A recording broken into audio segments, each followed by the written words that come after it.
No Antigo Egito, Sekhmet, também conhecida como a deusa da destruição, era uma divindade multifacetada, mas retratada principalmente como uma leoa humanoide.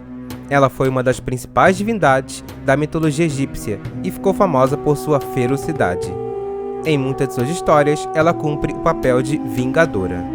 O seu nome, derivado de Sekhmet, significa poderosa. Ela é filha do deus Sol Amon-Ra, que é o principal deus de todo o Egito, o criador de toda a vida existente, e de outros deuses. Afinal, sem o Sol, não há vida.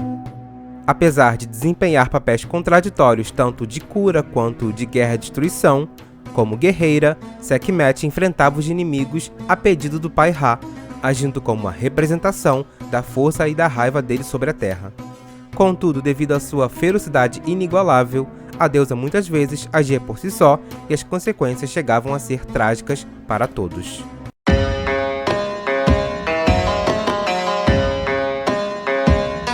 Suas representações geralmente a mostravam como uma mulher com cabeça de leoa, com um disco solar sobre a cabeça e vestida de vermelho. Para os antigos egípcios, o disco solar era um amuleto místico relacionado à proteção e à luz do sol. Ele, sobre a cabeça de Sekhmet, fazia associação ao seu pai, Amon-Ra, sugerindo o grande poder que se originava dele. A veste em linho vermelho simboliza o sangue, já que há o mito em que Sekhmet sacia sua sede bebendo cerveja avermelhada confundida com sangue humano, além do que a cor vermelha relaciona-se a emoções ardentes. O rosto de leoa refere-se à sua natureza feroz e altiva, assim como os leões e as leoas são e eram vistos no Antigo Egito.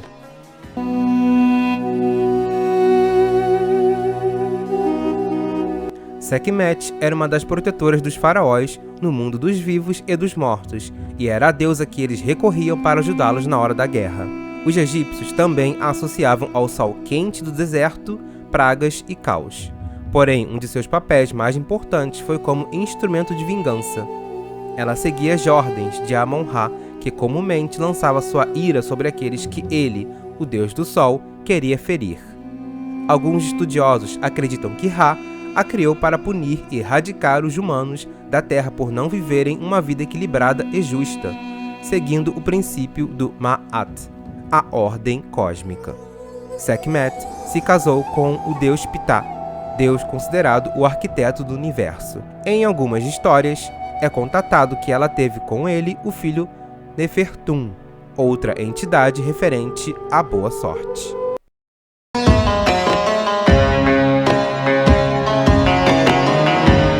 Os antigos egípcios rezavam para Sekhmet, ofereciam comida, bebida, gatos e leões mumificados, promoviam festivais durante todo o ano, tudo para manter sua raiva sob controle. Seu principal centro de culto estava localizado em Mênfis, onde vários templos foram construídos em sua homenagem.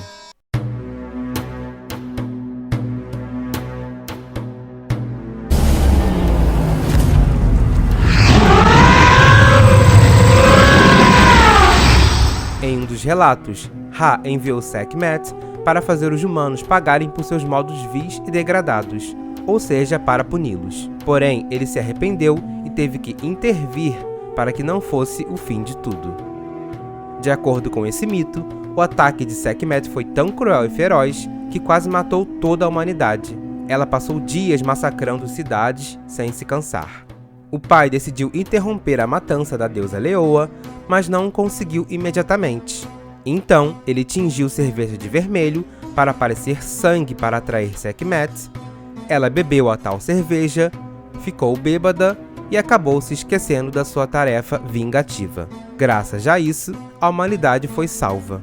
Em outras palavras, nem o maior deus do Egito conseguiu conter a força de Sekhmet.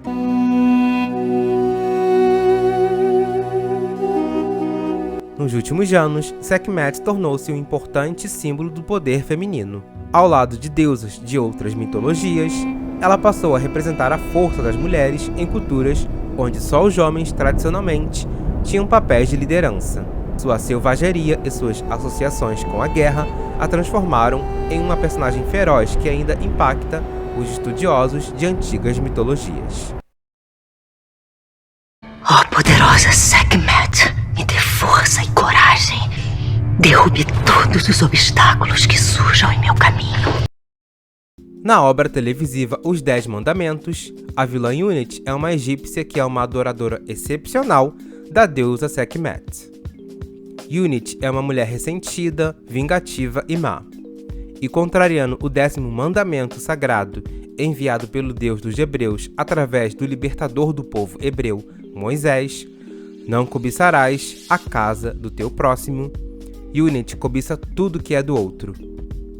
Assim, ela recorre à adoração à deusa Sekhmet para receber a força necessária e conseguir se livrar daqueles que se encontram em seu caminho.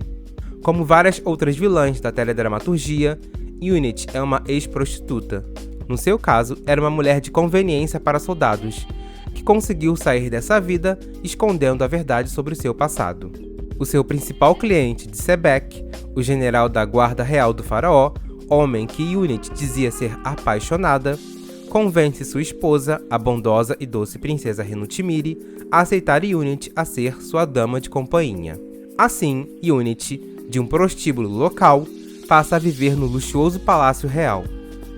Porém, o que Unit mais queria era ser esposa de Sebek, não ser uma empregada da mulher com quem ele se casou.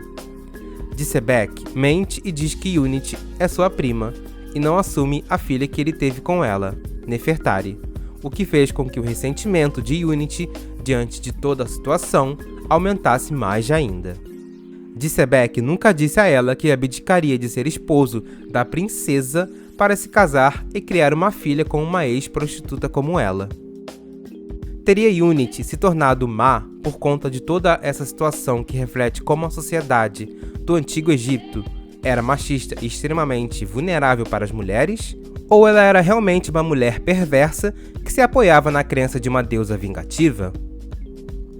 Unit promove um ciclo de crueldade depois de sua chegada ao palácio. Sendo amante de Sebek, ela seduz Pazer, o sacerdote do faraó, e se casa com ele, enganando-o e escondendo a real paternidade de sua filha Nefertari. Ela inveja a beleza da princesa Renutmiri, sua posição social, sua doçura e principalmente o fato dela ser a mulher de Sebek. Sempre que descobria que a princesa estava grávida, Unit servia bebida envenenada que fazia com que Renutmiri perdesse o filho, tirando-lhe a oportunidade de realizar o sonho de ser mãe. Envenenamentos que também quase a mataram por várias vezes. Mesmo assim, ela, como a principal companhia dela, finge fazer de tudo para agradá-la, comprovando ser fria e calculista. Sendo extremamente xenofóbica com os estrangeiros hebreus, faz de tudo para humilhar Moisés, filho hebreu que Renutmiri adotou. Ela foi responsável por separar o casal formado por Moisés e sua filha Nefertari, e por ele ser expulso do palácio com a sentença de morte, vindo direto do faraó. E são nesses tempos que nasce a sua maior ambição da vida, ser mãe da grande esposa real. Quando Unit percebe que Nefertari pode ser a rainha soberana do Egito, por Ramsés, o sucessor do trono, amar Nefertari, a vilã se mostra disposta a fazer de tudo para que isso aconteça, até mesmo matar. Usando venenos que aparentam morte natural, a vilã conseguiu tirar Maia, esposa prometida para Ramsés, e depois o próprio faraó Seti de seu caminho. Sempre pedindo proteção e ativando o arquétipo da deusa Sekhmet. Unit consegue realizar seu grande desejo, ser mãe da rainha, pois Ramsés e Nefertari se casam. Ela vira uma personagem tão épica dentro da trama quanto os personagens que realmente estão na Bíblia. Foi Unit quem apanhou a cesta boiando no rio Nilo, em que o bebê Moisés estava quando foi avistado pela princesa Renutmiri. Foi ela quem matou o grande faraó, e foi ela quem provocou indiretamente a ida de Moisés para o deserto, coisa que futuramente ajudou a fazê-lo se tornar o libertador do povo hebreu da escravidão. Suas principais armas são a manipulação e a sedução sexual, as que restam para uma mulher sem poderes de comando em uma sociedade machista como aquela. Podemos dizer que, inicialmente, ela foi vítima da situação, já que o pai de sua filha não quis assumir a paternidade, e as consequências negativas seriam mais fortes pelo fato dela ser uma prostituta. Não é revelado seu passado claramente, mas já saiu da boca de Unity que já passou fome no passado. Muito provavelmente, ela se tornou mulher de conveniência por não ter tido outra opção. E também podemos olhar pelo prisma do amor materno, em que ela é uma mãe que faz de tudo em prol da felicidade da filha. Afinal, na hierarquia egípcia antiga, o posto mais alto da sociedade para uma mulher é ser a rainha. Aprofundando mais ainda, talvez Unity queria que Nefertari fosse uma versão sua, só que melhorada em sua mais alta potência, com o poder nas mãos. Como você acha que me sentia vendo você entregar os meus sonhos para aquela... Não misture as coisas. Eu fiquei confusa porque eu vi... Porque ainda não tem idade para diferenciar o que é amor, o que é carinho, o que é amizade. Não é isso. A senhora que não sabe diferenciar um sentimento sincero daquilo que é luxo e riqueza.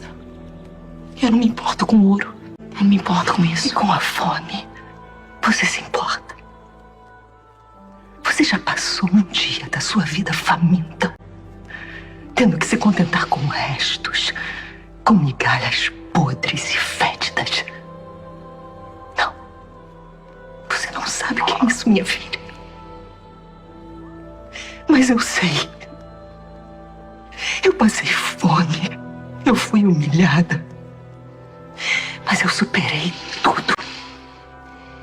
E lutei para que minha filha jamais conhecesse o que é a miséria. É muito fácil para você dizer que não se importa com luxo, com riqueza, porque você não sabe o que é sofrimento de verdade nessa vida. E eu vou continuar te protegendo, mesmo que você me odeie por isso. Mas mesmo diante desses olhares, não tem como negar que Unity fazia tudo com perversidade. Não podemos dizer que Unity representava exatamente a oposição dos ideais do que é ser bom para aqueles que seguem o Deus dos Hebreus, por ela ser pagã ou por ser devota de uma deusa como Sekhmet ou algo assim, visto que também para os antigos egípcios, mentira, homicídio, ganância, adultério são coisas que pesam negativamente no julgamento de Osíris, uma espécie de purgatório antes da ida do indivíduo para o mundo dos mortos. Como principal conto sobre a deusa Sekhmet, o conto que diz que ela derrotou os oponentes do deus Ra com sua força física de uma guerreira inigualável, para Unity, essa força se equivale ao seu poder de sedução e manipulação vindo do sagrado feminino dessa deusa em suas formas estupendas. Depois de levar uma surra, ser expulsa do palácio 2 vezes, não ser perdoada pela filha Nefertari e virar mendiga durante longos anos, Unity é morta em uma das 10 pragas enviadas pelo deus dos hebreus sobre o Egito. Uma praga vinda direto do céu em forma de pedras de fogo.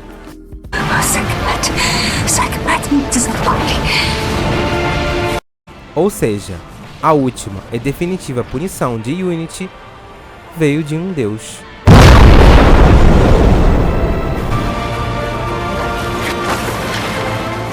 E você, o que acha? O Novelarte te convida a analisar e questionar além do que é mostrado nas novelas. Se você chegou até o final deste vídeo, por favor, não esqueça de dar um like, pois ajuda muito o canal. E claro, compartilhar. E se ainda não é inscrito, se inscreva para não perder os próximos vídeos. Até a próxima!